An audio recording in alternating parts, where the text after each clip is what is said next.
Assalamualaikum warahmatullahi wabarakatuh. Salam sejahtera untuk kita semua. Selamat sore, sahabat podcast Noken JKN.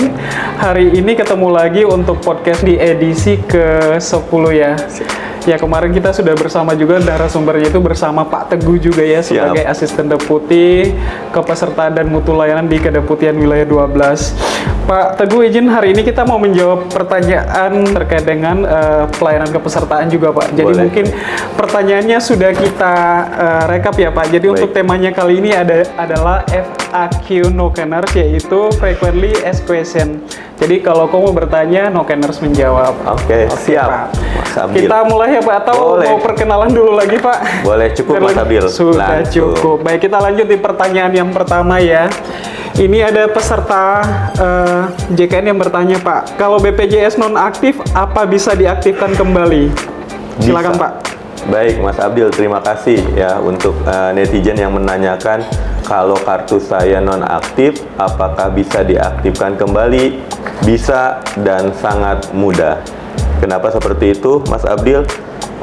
Baik Bapak Ibu semua, jika sebelumnya mungkin Bapak Ibu bekerja di perusahaan, kemudian terkena pemutusan hubungan kerja ataupun hal lainnya yang berhenti hubungan pekerjaannya, itu bisa melanjutkan kepesertaannya. Caranya bagaimana?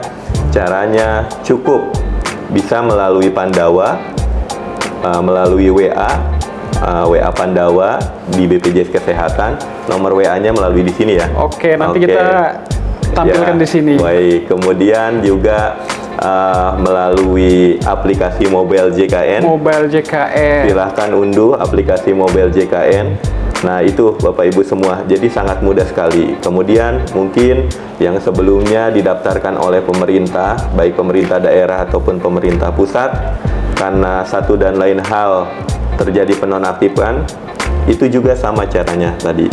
Saya ulang, melalui Pandawa dan melalui aplikasi Mobile JKN. Mudah kan? Mudah. Oke.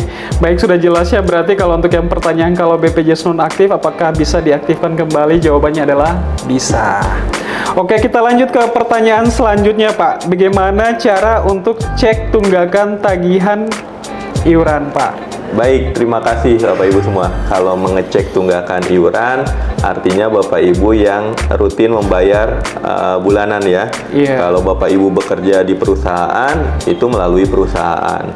Kalaupun misalkan Bapak Ibu didaftarkan oleh pemerintah, baik pemerintah pusat ataupun pemerintah daerah, itu melalui pemerintah daerah. Nah, kalau yang menunggak ini biasanya mereka yang bayar iurannya rutin bulanan atau pekerja mandiri. Kalau di kita adalah PBPU. Nah, bagaimana cara mengeceknya? Kembali lagi, ada 3 cara ya. Yang pertama, kalau Bapak Ibu sukanya via voice, bisa menelpon di 165. Kemudian kalau Bapak Ibu suka chatting, silahkan WA ke nomor Pandawa kami ya. Di sini nomornya Bapak Ibu ya. Kemudian kalau misalkan Bapak Ibu sudah mendownload aplikasi Mobile JKN, silahkan melalui aplikasi Mobile JKN. Atau jika Bapak Ibu misalkan ingin mengecek ke kantor kami, di situ disediakan Aman JKN, layaknya ATM. Itu bisa ngecek anjungan mandiri ya, Aman JKN, anjungan mandiri yang disediakan di seluruh kantor BPJS Kesehatan, seperti itu juga. Atau BPJS Kesehatan yang misalkan Bapak Ibu yang dekat rumahnya dengan mall pelayanan publik, itu bisa juga. Wow, banyak banget ya. Kemudian juga kami yang sering keliling secara bawa mobil, itu bisa menggunakan BPJS keliling untuk mengecek. Atau Bapak Ibu yang suka online, kami juga ada BPJS online. Wow, luar biasa, banyak banget. Banyak sekali. Berarti sudah tidak ada alasan untuk tidak bisa cek tunggakan iuran. Bisa lewat online atau maupun yang offline, yang di kantor, bisa lewat yang di mall pelayan publik dan BPJS keliling juga bisa. Bisa, Pak, ya? Seperti itu. Yang terakhir tadi BPJS online. Bapak Ibu semua. Pak, oke, kita lanjut di pertanyaan berikutnya nih. Untuk netizen ada yang bertanya nih, gimana cara merubah kelas iuran BPJS gitu? Mungkin dari kelas 1 ke kelas 2 atau kelas 2 ke kelas 3 itu baik, apa, Pak? Cara merubah kelas. Yang penting kita cek dulu nih, kita statusnya seperti apa. Kalau kita sebagai pekerja, itu merubah kelasnya tergantung gajinya. Oke. Nah, kalau kita yang daftarnya mandiri, yang iurannya per bulan, misalkan Bapak Ibu untuk kelas 1, kelas 2, kelas 3, itu mudah sekali juga caranya Mas Abdillah. Caranya tadi, yang suka online, bisa via online. Oke. Bisa Pandawa, bisa mobile JKN. Yang suka masih offline, bisa ke mall pelayanan publik ataupun BPJS keliling yang bisa keliling-keliling ke area rumah sobat semua, seperti itu. Oke, berarti caranya sama ya Pak ya, sangat mudah untuk proses merubah kelas.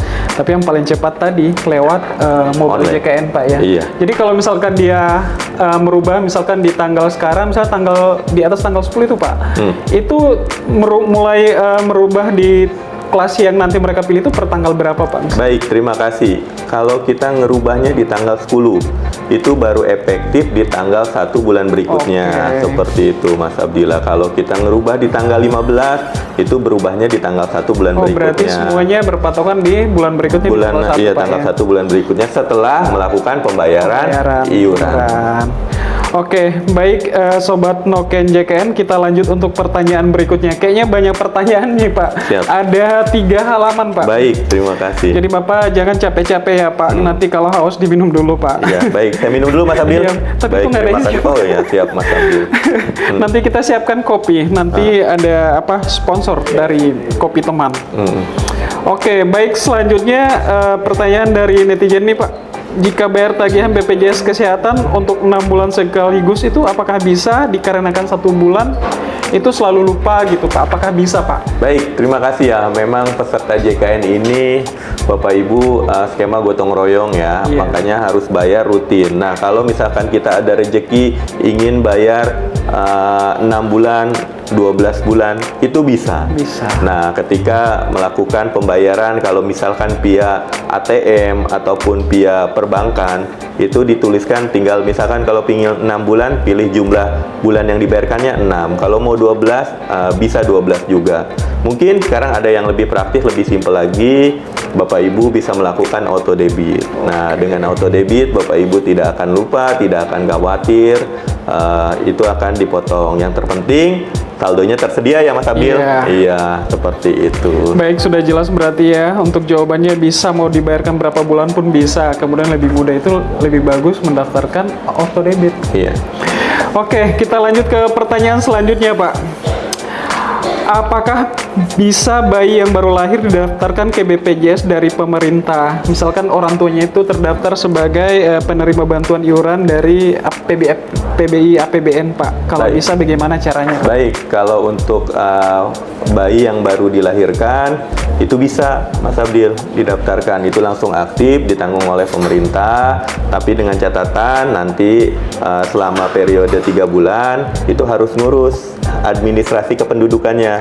Sebagai warga negara yang baik, kita pastikan anak kita ketika lahir diurus ke instansi yang berkaitan dengan kependudukan dan catatan sipil. Berarti itu tadi Pak ya, jawabannya bisa Pak ya? Bisa. Yang penting orang tuanya menjadi peserta dari PBI. Iya, betul. Nanti didaftarkan paralel, mereka mengurus ke instansi terkait Dinas Kependudukan dan Catatan Sipil untuk melakukan updating NIK-nya. Sementara bisa masih menggunakan nomor kakak dari orang tuanya, seperti itu. Baik, kita lanjut ke pertanyaan berikutnya nih.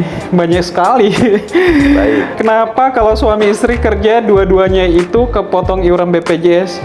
Jadi double bayar dong. Siap. Baik, terima kasih ya. Sebenarnya tidak double. Jadi setiap peserta memang kita kembali ke definisinya ya, setiap pekerja itu kan menerima upah. Nah, masing-masing dari upah itu wajib dipotong iuran untuk JKN-nya. Untuk apa? Untuk sama-sama bergotong royong untuk membantu. Ke filosofi dasarnya program ini adalah gotong royong untuk sama-sama membantu saudara-saudara kita yang membutuhkan ataupun yang kurang sehat. Kita sebagai yang peserta yang sehat itu memang wajib. Misalkan Mas Abdillah, istrinya bekerja, Mas Abdillah bekerja, sama-sama terpotong iuran JKN-nya untuk saudara-saudara kita sendiri yang membutuhkan, seperti itu. Nah, ini dari pertanyaan ini mungkin ke pertanyaan selanjutnya Pak ya.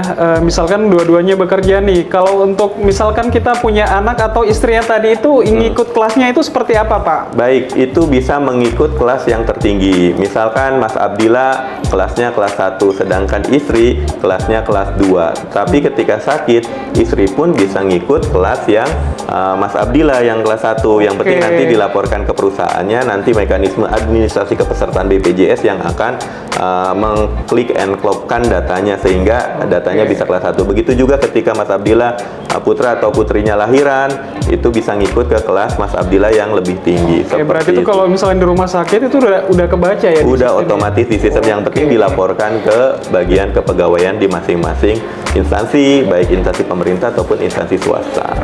Oke, kita lanjut ke pertanyaan selanjutnya nih. Kayaknya Mas Andro juga udah capek berdiri karena saking banyak pertanyaan dari netizen nih.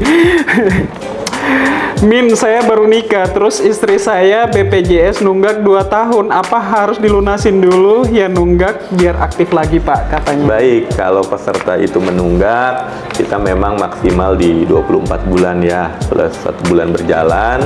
Artinya memang dilunasin terlebih dahulu. Kalau nggak mau ngelunasin, sekarang kita ada program yang namanya rehab. Rencana pembayaran bertahap. Jadi kalau misalkan Mas Abdil mau dicicil, itu bisa. Kalau lunas, itu lebih baik lagi, seperti itu. Makanya jangan nunggak. Rutin bayar biar nggak lupa, pakai auto debit. Kalau misalkan nggak mampu, nanti lapor ke pemerintah daerah, nanti dicek apakah layak atau tidak untuk menjadi peserta yang menerima bantuan iuran ataupun yang dibayarkan oleh pemerintah daerah, seperti itu. Oke, baik. Selanjutnya ada pertanyaan lagi nih, Pak.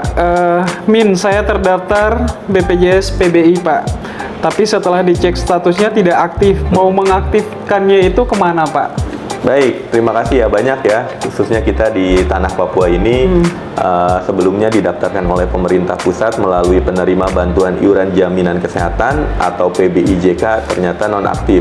Nah, bagaimana cara mengaktifkan kembali? Sama Bapak Ibu semua, bisa mekanismenya datang ke tadi ke mall pelayanan publik jika dekat, kemudian atau datang ke BPJS keliling, atau ketika BPJS online juga bisa, atau bisa juga menggunakan aplikasi mobile JKN atau menggunakan aplikasi Pandawa yang suka WA, yang suka chatting, seperti itu. Oke, Pak. Jadi mungkin ada yang mau bertanya juga sih, Pak, yang menentukan siapa yang berhak atau tidak untuk mendapatkan bantuan itu siapa, Pak? Jangan sampai mereka pikir oh BPJS yang punya kewenangan untuk menentukan, Pak. Baik, Bapak Ibu semua, terkait hal tersebut tentunya secara ketentuan yang berhak menentukan apakah seorang itu layak mendapatkan bantuan, penerima bantuan iuran dari pemerintah pusat, itu tentu ada pendataan dari pemerintah daerah. Pemerintah daerah sesuai dengan indikator-indikator yang ditetapkan, itu ditetapkan melalui peraturan ya, peraturan pemerintah, peraturan dari Kementerian Sosial ya, itu dicek, kemudian didata apakah berhak atau tidak, itu indikatornya juga apa ya, sesuai dengan aturan yang ada. Pemerintah daerah pun mengecek sesuai indikator tersebut. Jika dinyatakan layak, kemudian didaftarkan, datanya diinput di sistem informasi yang disediakan pemerintah tersebut, kemudian diusulkan sampai dengan didaftarkan ke BPJS Kesehatan. Jadi BPJS Kesehatan itu kewenangannya hanya menerima pendaftaran berdasarkan usulan. Berarti yang menentukan itu dari pemerintah daerahnya. Oke, baik Pak, kita lanjut ke pertanyaan berikutnya nih, terkait dengan pelayanan Pandawa, Pak. Di pelayanan Pandawa itu apakah bisa melakukan perubahan atau perbaikan data, dan juga apakah di Pandawa itu bisa cek tagihan, Pak? Baik, nah di Pandawa itu memang apa ya, banyak hal, mulai dari administrasi, kemudian permintaan dan informasi. Jadi bisa dengan mudah, dan itu 24 jam Bapak Ibu. Mau ngecek tagihan, chatting gitu. Kalau Mas Abdil ngechat mantan lama dibalasnya, kalau dengan Pandawa cepat akan ketahuan tunggakannya berapa, aktif atau tidak aktif, seperti itu. Berarti lebih cepat ya lewat Pandawa gitu. Tapi jangan ditelepon ya. Itu hanya untuk chat doang ya, Pak? Chatting aja. Yang kalau mau telepon di 165. Berarti untuk telepon di 165 di care centernya, Pak ya? Iya. Kita lanjut ke pertanyaan berikutnya nih.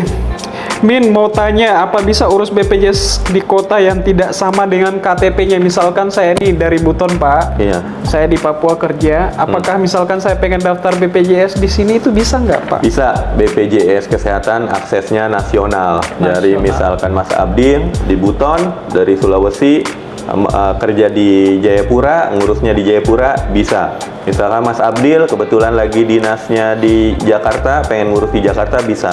Tapi nggak perlu itu juga sih Mas Abdil. Kenapa nggak online saja? Lebih mudah, hemat biaya, hemat transport, daripada biaya untuk jalan ke kantor BPJS, lebih baik untuk beli pulsa, lakukan secara online. Oke, berarti lebih satset dan lebih gampang juga Lebih Pak ya, gampang sambil dan lebih nongkrong murah. kopi, sambil tiduran, sambil kan tiduran, enak. sambil rebahan Iya nggak, gitu. Mas Andro? Oke, Pak, selanjutnya nih pertanyaan mungkin menyambung dari pertanyaan yang di sebelumnya, Pak. Min, bayi yang baru lahir nama di BPJS Kesehatan itu biasa kan masih nama bayi nyonya, Pak. Betul. Atas nama bayi nyonya tadi, Pak. Bagaimana cara merubahnya nih dan ketentuannya itu berapa lama? Baik, Bapak Ibu semua, tentu dalam hal ini kita berkolaborasi dengan ketentuan yang ditetapkan juga ya oleh terkait administrasi kependudukan. Bapak Ibu ketika bayinya baru lahir, segera urus ke Dukcapil, maksimal 3 bulan, dilaporkan lagi ke kami ke BPJS Kesehatan dengan nama yang ada. Sekarang sudah banyak kok Mas Abdil, pemerintah daerah menyiapkan ketika baru lahir itu sekaligus bisa penerbitan nomor induk kependudukannya. Sekarang lebih mudah, kalau memang belum tersedia ya tinggal urus ke kantor Dukcapil terdekat, itu sangat mudah dan cepat tentunya, tinggal lapor ke kami, tadi bisa melalui Pandawa tadi. Oke, baik, sudah sangat jelas ya. Baik Pak Teguh, masih banyak pertanyaan nih, kita lanjut ke pertanyaan berikutnya. Udah capek belum Pak? Belum. Belum ya? Masih semangat untuk netizen. Semangat. Baik, pertanyaan selanjutnya nih. Min, ini sudah terdaftar peserta aktif. Cara mendapatkan kartunya gimana nih Pak? Biasa kan orang tuh daftar tapi kebanyakan nggak dikasih kartu, itu seperti apa Pak? Baik, Mas Abdil, terima kasih. Ini adalah suatu terobosan kami BPJS Kesehatan bersama dengan Kementerian Dalam Negeri ya, Dukcapil. Kita sudah melakukan sinkronisasi karena proses pendaftaran itu pasti kita menggunakan nomor NIK ya. Jadi sekarang KTP itu multifungsi, Mas Abdil. Jadi kalau Bapak Ibu semua, Sobat JKN, Sobat Nokeners, nggak perlu minta kartu-kartu lagi. Bisa menggunakan KTP untuk berobat. Kalaupun mau kartunya, sekarang kita siapkan juga kartu digital melalui mobile apps, yaitu di aplikasi mobile JKN. Jadi berarti seperti lebih itu. gampang, Lebih nggak perlu harus gampang. ada yang fisik-fisik. Jadi KTP kan selalu kita bawa, biar di dompet nggak terlalu banyak kartu-kartu. Oke, berarti biar dompet itu nggak full dengan kartu-kartu, tapi fullnya dengan duit. Oke. Amin. Amin Pak. Pertanyaan selanjutnya, penasaran nggak Pak? Pertanyaan selanjutnya apa nih? Apa tuh? Min mau tanya, kalau mau mendaftar BPJS baru pertama kali bisa lewat online atau langsung ke kantor BPJS Kesehatan? Lalu persyaratannya apa aja Pak? Siap. Cukup melalui online. Cukup online, kemudian persyaratannya apa? Pastikan kan kita udah punya nomor KTP, punya kartu keluarga, kemudian jangan lupa buku rekeningnya, bisa Bank BRI, BNI, Mandiri, BCA, ataupun Bank BTN. Banyak. Nah, tentu kita tinggal nanti chatting, kemudian ada verifikasi, kemudian isi, saset-saset, selesai. Baik, kita ke pertanyaan selanjutnya Pak. Jika sudah mendaftar BPJS tadi nih Pak, apakah bisa digunakan saat pembayaran pertama Pak? Jadi ketika misalnya jangka waktunya berapa lama, terus bayarnya ketika dia bayar sesuai jangka waktu itu, apakah bisa langsung dipakai Baik, Pak? terima kasih. Ini juga ya, prinsipnya kita itu ya, asuransi sosial itu sedia payung sebelum hujan. Artinya kita harus daftar sebelum kita sakit. Oke. Nah, maksudnya apa sih? Artinya memang ada jeda administratif selama 14 hari. Kalau daftarnya hari ini, 14 hari kemudian baru bisa bayar dan baru bisa digunakan. Makanya tadi kita menghimbau ya, melalui kanal-kanal informasi yang kita sediakan, daftarlah JKN, BPJS Kesehatan sebelum sakit. Ibaratnya hujan, payung itu udah kita pegang. Jangan sampai kita hujan besar, payungnya belum ada, kita nyari ke toko-toko dengan harapan saya nggak kebasahan. Mungkin tidak. Oke, mungkin Pak. Iya. Baik Pak, kita lanjut untuk pertanyaan berikutnya ya Pak ya. Tadi dia sudah bertanya terkait dengan bagaimana cara mendaftar sebagai peserta BPJS, dan kalau sudah jadi peserta BPJS cara bayarnya seperti apa. Nah sekarang ini kalau dia sudah mendaftar sebagai peserta BPJS, kalau misalkan dia punya kartu hilang itu gimana cara buatnya lagi nih? Ada pertanyaan dari netizen juga. Baik Bapak Ibu semua, kalau kartu identitasnya hilang cukup menggunakan KTP. Nah, kalau misalkan sampai KTP-nya hilang gimana? Bisa menggunakan aplikasi mobile JKN, artinya ada kartu digitalnya. Oke. Iya, Bu. Oke, kita ke pertanyaan berikutnya sebelum ke pertanyaan terakhir, Pak. Siap. Min, misal ada ayah, ibu, dan 3 anak kandung dan 1 anak angkat sebagai peserta BPJS Kesehatan secara mandiri di kelas 3. Nih, masih ada yang bertanya, berapa premi yang harus dibayar Pak di kelas 3, Pak? Baik, Bapak Ibu semua, premi yang dibayar secara keseluruhan sih 42.000. Okay. Tapi yang masyarakat bayarkan itu 35.000. Kenapa seperti itu, Pak? Ada subsidi dari pemerintah. Seperti itu. Pemerintah tentu dengan keadaan kondisi yang ada tetap melakukan subsidi kepada peserta yang khususnya di kelas 3 ya. Jadi setiap bulannya itu kita hanya bayar 35.000. 42.000-nya, 7.000-nya dibayarkan oleh pemerintah, seperti itu. Berarti bukan hanya yang terkait dengan PBI aja Pak ya, yang peserta mandiri kelas 3 juga ada kontribusi dari pemerintah. Pemerintah, berarti ada wujud adatnya negara untuk yang peserta mandiri juga khusus untuk kelas 3 Pak ya. Nah, berhubung pertanyaannya ini sudah banyak sekali Pak, kita sudah sampai di pertanyaan terakhir nih Pak. Baik. Min, kalau masih punya tunggakan di BPJS Kesehatan, ini untuk peserta mandiri Pak, sampai 3 tahun atau lebih Pak, apakah harus bayar lunas, dan jika akan beralih ke KIS peserta PBI, bagaimana caranya Pak? Jadi misalkan tadi Pak, dia lebih dari tunggakan itu, terus bagaimana misalkan dia pengen mendaftar PBI seperti apa Pak? Baik, Bapak Ibu semua, sebenarnya tunggakan itu melekat ke si individu peserta. Jadi peserta sekarang kalau dia mau melunasi tunggakan bisa langsung. Kalau memang kondisi dananya tidak ada, itu bisa mencicil melalui cicilan tadi, melalui program rehab, rencana pembayaran bertahap. Kemudian bagaimana kalau mau daftar PBI itu? Tadi melalui pendataan dari pemerintah. Jika menurut pemerintah itu layak untuk mendapatkan PBI, dia bisa beralih. Namun tunggakannya tetap menjadi kewajiban dari si peserta. Tadi bisa dicicil ataupun hal lainnya seperti itu. Nah, yang tadi itu Pak, misalkan dia pengen beralih itu bisa nggak sih pakai PBI APBN Pak? Nah, bisa atau tidak nanti berdasarkan pendataan yang dilakukan oleh pemerintah. Kalau menurut pemerintah dari segala aspek ya, pemerintah kan selalu komprehensif tuh dalam menentukan layak atau tidak layak. Nah, kalau dinyatakan layak, itu bisa saja seperti itu. Baik, oke, terima kasih. Baik Sobat Noken JKN, karena kita sudah di akhir acara untuk Noken JKN edisi ke-10, mungkin ada yang mau pengen disampaikan sedikit ke peserta JKN terkait dengan mungkin rangkuman pertanyaan. Baik, tadi Pak. Rangkuman dari pertanyaan itu yang pertama, daftarlah BPJS Kesehatan sebelum kita sakit ya, ibaratnya payung. Sebelum hujan kita harus sedia payung sebelum hujan. Kemudian selanjutnya Bapak Ibu kalau sudah daftar pastikan rutin melakukan pembayaran. Sekarang bisa ada auto debit, bisa dilakukan pembayaran supaya tidak lupa. Kemudian cara daftarnya sekarang mudah karena bisa melalui kanal online ataupun kanal yang offline, kanal tatap muka ataupun non tatap muka. Itu mudah sekali. Segera daftar Bapak Ibu semua, karena resiko sakit itu tidak tahu. Kita semua daftarlah segera untuk kesehatan dan proteksi kita bersama. Oke, baik, terima kasih Pak Teguh. Mungkin untuk edisi kali ini kita cukup sampai di sini. Jika Sobat Noken pengen pertanyaan-pertanyaannya dijawab, nanti kita rangkum lagi Pak ya. Baik. Untuk yang terkait dengan pertanyaan selanjutnya. Untuk edisi kali ini kita cukupkan sampai di sini, yaitu dengan tema hari ini FAQ. Kotanya Nokeners menjawab. Sampai ketemu lagi untuk podcast Noken edisi berikutnya. Dadah. Dadah, terima kasih.